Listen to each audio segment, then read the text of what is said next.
Caerlaverock Castle was built during the 13th century. The castle still stands today, a short distance from the village of Glencapel outside Dumfries in southwest Scotland.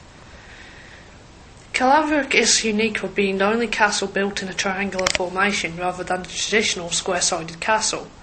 It is also the only castle in Scotland to still have its own moat.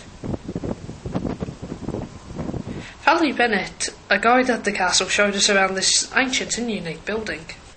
I mean, the Maxwells were granted the land here in the 1270s, and it was their job to sort of try and conquer Galloway and to break it into the Scottish crown, because until then it was barely independent. So the Maxwells came over here from the sort of Scottish borders, and at first they built a castle in the woods behind this one. And there was already a sort of fortified farmhouse there that had been there maybe from about the 10th century, and they made that into a small castle. But after about 50 years, as they got more wealthy and wanted to show their power, they came inland a wee bit and built this nice big stone one here. When the castle was first built, this was the front of the castle here, this wall here was the front wall. But in the 15th century, when they sort of made further extensions upstairs, they built the front out here to this point here. So just like today, we might put a porch on, they've done exactly the same here. Although the outside of the castle hasn't changed very much since it was built, the inside of the castle has been changed many times. This range here on the western side was done in the 15th century, so the 1400s.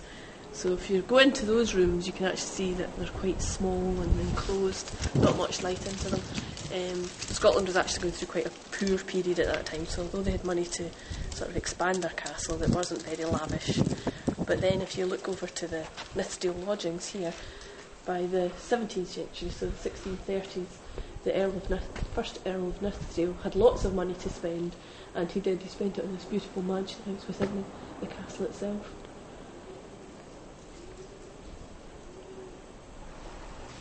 Being located so close to the English and Scottish border, the castle was captured and changed hands between the warring nations on several occasions over the course of nearly 250 years.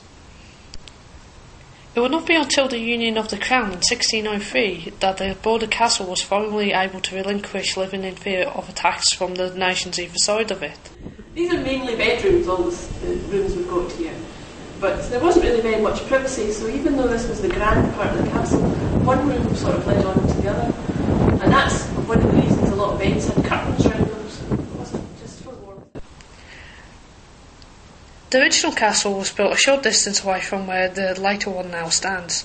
Not much remains of the original, but we do know that it was a lot smaller than the second, with barely enough room to house the Maxwell family. 50 years later, the structure was rebuilt on its current site by Sir John's nephew, but it would not be for another 30 years before renovations would be completed.